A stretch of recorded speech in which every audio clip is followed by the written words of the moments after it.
ஏமனின் வான்வெளி தாக்குதல் கடலில் வீழ்த்திய இஸ்ரேலிய ஏவுகணை கப்பல்.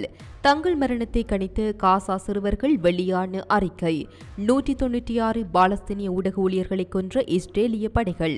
இஸ்ரேலில் உள்ள இலங்கையர்களை நாடு கடத்த எடுக்கப்படவுள்ள தீர்மானம். சட்டவிரோத குடியேற்றம் 18,000 இந்தியர்களை வெளியேற்ற அமெரிக்கா முடிவு. பிரான்சை புரட்டி போட்ட புயல் 100க்கும் அதிகமானோர் பலி.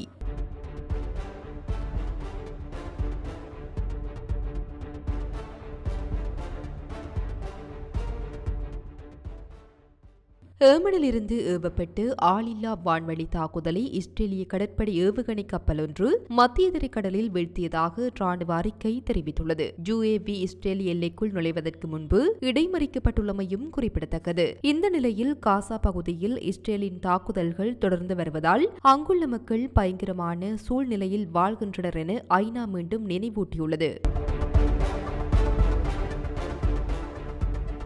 காசாவில் கடந்த 4 மாதங்களில் 19,000 குழந்தைகள் கடுமையான ஊட்டச்சத்து குறைபாட்டால் மருத்துவமனையில் அனுமதிக்கப்பட்டுள்ளனர் என்று UNRWA தெரிவித்துள்ளது. மேலும் தெரிய வருகையில் காசா பகுதியில் ஆண்டின் முதல் பாதியில் பதிவு செய்யப்பட்ட வழக்குகளை விட இந்த எண்ணிக்கை கிட்டத்தட்ட 2 மடங்கு அதிகமாகும் எனவும், போரினால் பாதிக்கப்பட்ட பகுதிக்குள் மனிதாபிமான உதவிகள் நுழைவதை இஸ்ரேல் தொடர்ந்து கட்டுப்படுத்தி வருவதால் இந்த எழுச்சி ஏற்பட்டுள்ளது. அக்டோபர் 6 முதல் வடக்கு காசாவை முற்றுகையிடுவதற்கான அனைத்து உதவிகளையும் பெருமளவில் இஸ்ரேல் தடுத்துள்ளது. இந்த நிலையில் பற்றாக்குறை உள்ள பொருட்களில் குழந்தை சூத்திரம் உள்ளது என UNRWA குறிப்பிட்டுள்ளது.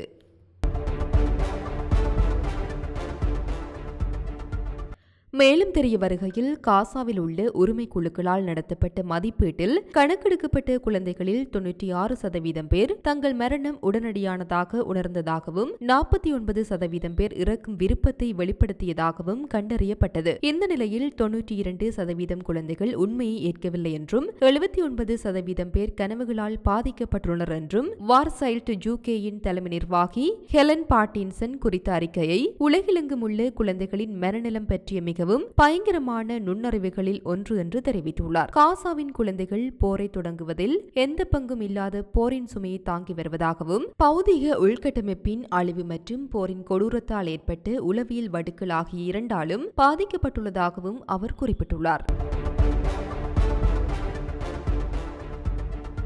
இந்த நிலையில் கடந்த 24 மணித்தியாலங்களில் காசா மீதான இஸ்ரேலின் தாக்குதலில் 69 பேர் கொல்லப்பட்டுள்ளதாக தெரிவிக்கப்பட்டுள்ளது. இடம்பெயர்ந்து பாலஸ்தீனியர்கள் தஞ்சமடைந்துள்ள பாடசாலைகளை குறிவைத்து இந்த தாக்குதல்கள் நடத்தப்பட்டுள்ளது என்று சர்வதேச ஊடகங்கள் தெரிவிக்கின்றன. காசாவில் டஜன் கணக்கான ஊடக தொழிலாளர்கள் கொல்லப்பட்டதை ஆவணப்படுத்தி வரும் CPJ பாலஸ்தீன பகுதியில் பல பத்திரிகையாளர்களை இஸ்ரேல் வேண்டுமென்றே குறிவைத்ததாக குறிப்பிட்டுள்ளது. மேலும் தெரிய வருகையில் காசா மீதான போரின் போது இஸ்ரேலிய படைகள் குறைந்தது 196 பாலஸ்தீனிய ஊடக ஊழியர்களை கொன்றதாக என்கிளேவ் அரசாங்க ஊடக அலுவலகம் தெரிவித்துள்ளது.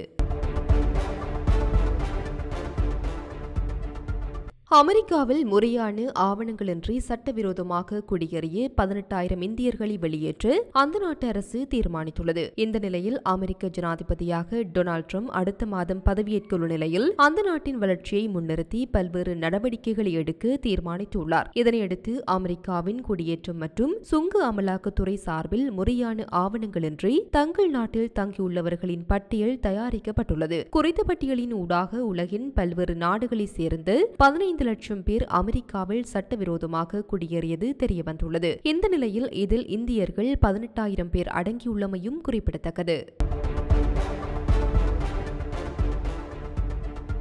மேலும் இஸ்ரேலில் பணியாற்றும் வெளிநாட்டு பணியாளர்கள் தொடர்பில் இஸ்ரேலிய அரசு மிகுந்த கவனம் செலுத்துகின்றது. இந்த நிலையில் வேலை ஒப்பந்தத்தை மீறிய குற்றச்சாட்டின் பேரில் இஸ்ரேலில் பணியாற்றும் 17 இலங்கையர்களை அந்த நாட்டிலிருந்து நாடு கடத்துவதற்கு தீர்மானிக்கப்பட்டுள்ளதாக இஸ்ரேலுக்கான இலங்கை தூதுவர் நிமல் பண்டார் குறிப்பிட்டுள்ளார். விவசாயத்துறையில் பணிபுரிவதற்கான விசாவில் இஸ்ரேலுக்கு சென்றுள்ள அவர்கள் வெதுப்பகம் ஒன்றில் பணிபுரியும் போது இஸ்ரேல் காவல்துறையினரால் கைது செய்யப்பட்டனர். எனவே தமது பணியுடன் தொடர்புடைய விசாவை தவிர வேறு ஒரு விசா வகைக்கு மாற்றுவதற்கான சட்ட சூழல் அங்கு இல்லை எனவும் இஸ்ரேலுக்கான இலங்கை தூதுவர் தெரிவித்துள்ளார். பிரான்சின் மயோட்டி பகுதியில் ஏற்பட்டு புயல் காரணமாக 100க்கும் அதிகமானோர் உயிரிழந்திருக்கலாம் என்று சந்தேகம் வெளியிடப்பட்டுள்ளது. மேலும் தெரிய வருகையில் மயோட்டி பகுதியில் கடந்த சில நாட்களாக சீரற்ற காலநிலை நிலவுகின்றது. இந்த நிலையில் குறித்த புயல் மணித்தியாலத்திற்கு 225 கிலோமீட்டர் வேகத்தில் வீசியுள்ளது. குறித்த பகுதியில் தற்போது மீட்பு பணிகள் இடம்பெற்று வருகின்ற நிலையில் சீரற்ற காலநிலையால் மீட்பு பணிகளை தொடர முடியாத சூழல் ஏற்பட்டுள்ளது. இதனையடுத்து மயோட்டின் பல பகுதிகளில் வசிக்கும் மக்கள் உணவு, நீர் மற்றும் தங்குமிடங்களுக்காக போராடி வருவதாக குறிப்பிடப்பட்டுள்ளது.